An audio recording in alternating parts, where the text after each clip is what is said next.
Doing good. How about you? Very good. So, this is our first actual live stream. So, we're operating without a net. So, no swear words, Jason. I'll try to keep it under control. I'll try. Yeah, we wanted to really try to do this as more of a live stream than just that normal, hey, we're going to record it, edit it down, and go from there. So hopefully this works. Hopefully you're seeing us. If you're not, no worries. We'll record it. We'll get it to you as an edit. That's the beautiful part of production. We'll fix it in post. That's what we say. But we wanted to talk about something that has been on the ethos and the mind of a lot of people. Well, really for a couple of years now. But it seems the temperature has risen the last few days. There was an article on X that was written that got people a little nervous. The Super Bowl ad about AGI came out, but that's AI. AI in the workplace, about replacing people's jobs, but also how we use AI, how we interact with AI. Faith leaders have a real issue with this. How do we discern that? Can we ask AI questions about God? Um, can we ask AI questions about our health? Should we be uploading health results to AI and utilizing it that way? Contracts, should we be uploading personal details to these platforms? There's just a lot of ambiguity behind it. So I think we should start with the jobs because that seems to be the number one thing that people are concerned with. So, Jason, as always, when it comes to jobs in AI, what are you getting out of this? You're a real AI guru, like you know your stuff. You are, and this is for the audience. I know this. Jason is involved in so many different AI platforms. He understands it soup to nuts. That's why I wanted to have this conversation live with Jason today. Jason, what do you see as the future with people's jobs and AI integration? Yeah, I think there is some legitimate concern, but I think there is a discernment that has to take place for folks. And what that is that there are some jobs that are service based that require human to human interaction that AI just cannot, will not be able to replace. And but there's other things too, other jobs that are about being able to find the needle in the haystack. What is the signal from the noise that exists, where AI as a tool can sit there and concentrate through massive amounts of data to be able to find these needles. And that's something that, again, computers can just outperform humans at. But when it comes to what do we do with that information once we find it, this is where AI can sit and help with some structures of creativity, but human creativity still will trump AI.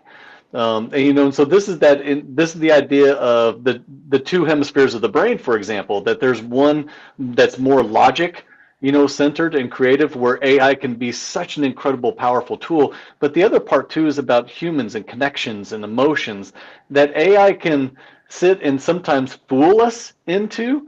But when we talk about authentic and genuine human to human connection, this is just where AI cannot outperform human beings. So I think part of it on jobs is what is the central focus of this job? And what can AI do with humans and humans do with AI versus one absolutely replacing the other? I like we said about the creativity. That's nice for the creative people.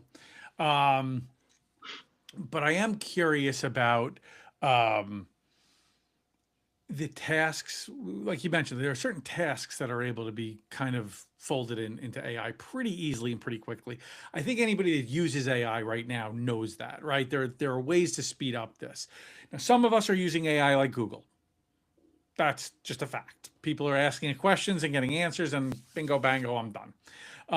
The irony is Google does that for you, actually. If you have the setting on, you could Google the question and you get the AI result. So you might as well just use Google. But when it comes to these AI platforms, when you have these jobs that have a lot of tasks that could be done, that used to take a day or 2 days or a week, and now can be folded in really simply and really quickly using a chat GPT or a Claude or a lot of other ones that are coming out every like OpenClaw. I mean, when you look at how quickly OpenClaw has shot up in usage over the last 2 weeks, it's insane. It's like catching the big ones already.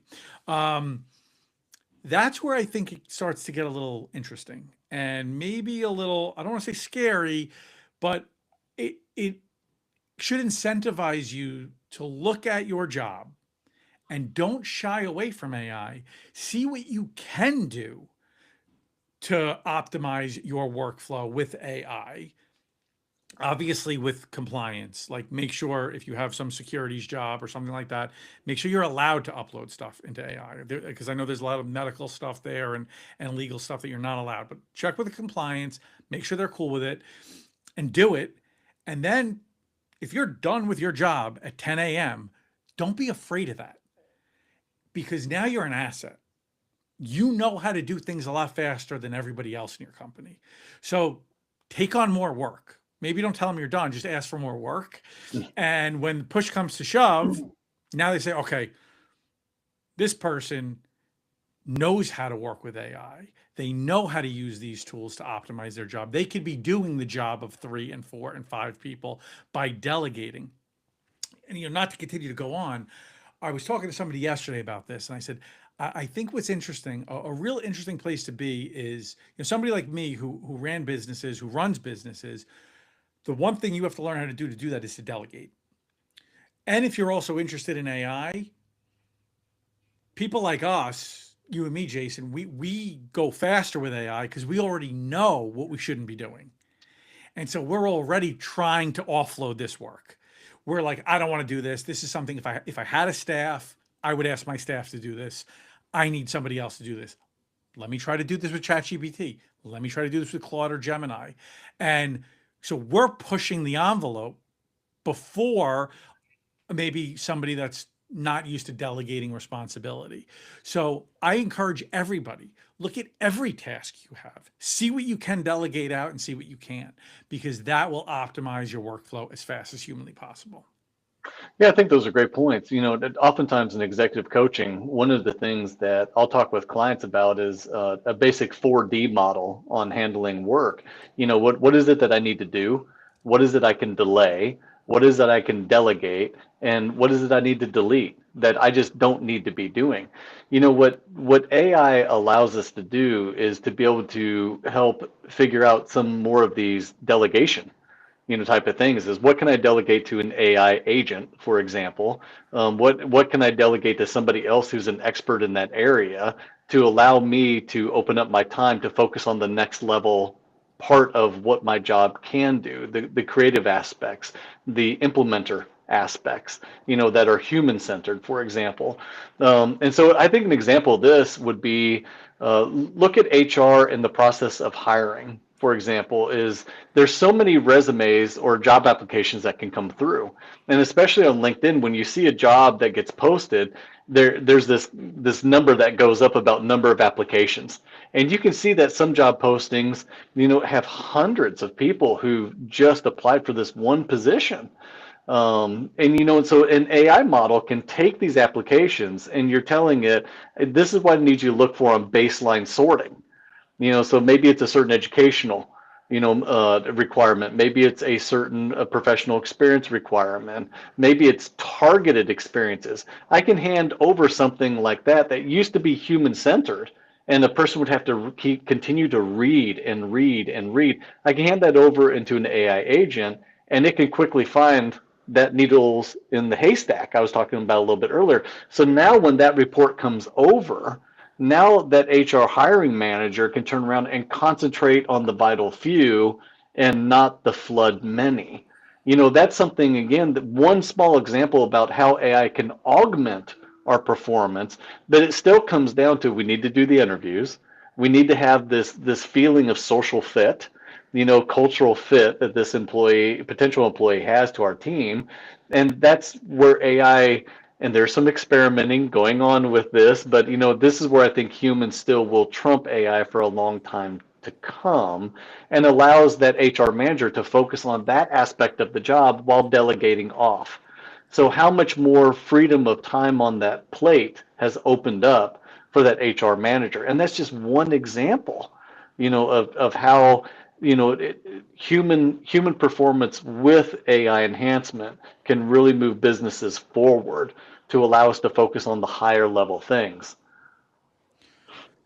So, all right, we gave people a lot of information. What if you were to tell people to say, like, let's boil it down to like you should work on three basic things. Like, let's say you're somebody that's been kind of keeping AI at the you know, as far out as you possibly could, you know. And before we get into that, I do want to say when it comes to faith, when it comes to legal or medical or personal, the biggest thing to do here is use discernment. Understand that the information you're getting back, you know, if you ask things, is coming from the internet. It's coming from the ethos of the world. It's not coming from some, you know, entity that just knows more than us. It's just pulling information. So if you ask it for a Bible verse, it's going to give you a Bible verse. That's pretty simple.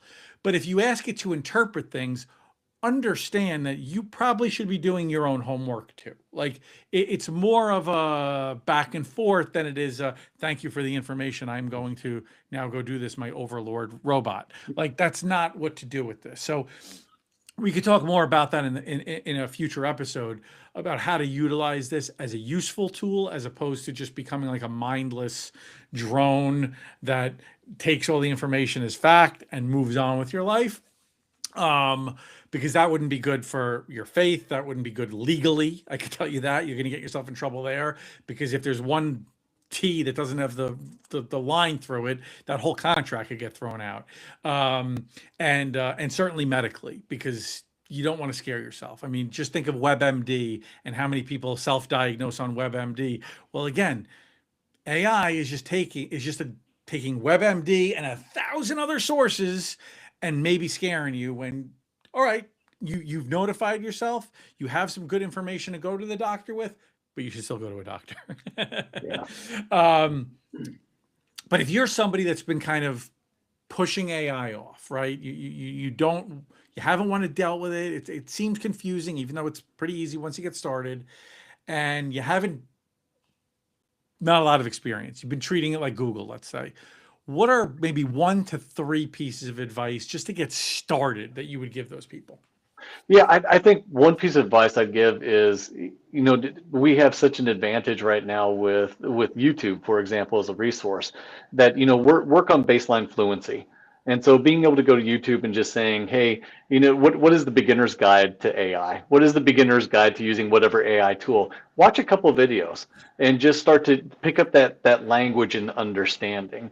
You know, understand number 2, that it's just a tool. And like a brick can be used to break a window or it can be used to build a cathedral, you know, and so the brick is agnostic. You know, it's what we do with it is what matters the most. And understand this too, is that it's okay not to know something right now if you're designing a path to become fluent in it. I didn't say mastery. You can choose that pathway if you want, but just develop your baseline fluency. So as people are talking about these things, you understand, yes, it is a resource, but there's a reason why we're told at times, get a second opinion, you know, and so AI may tell me something, but I'm still going to go find a human opinion, you know, along with that. Doctors are humans too. They make mistakes. This is why you get a second opinion. Lawyers are human too. They make mistakes. That's why you get a second opinion.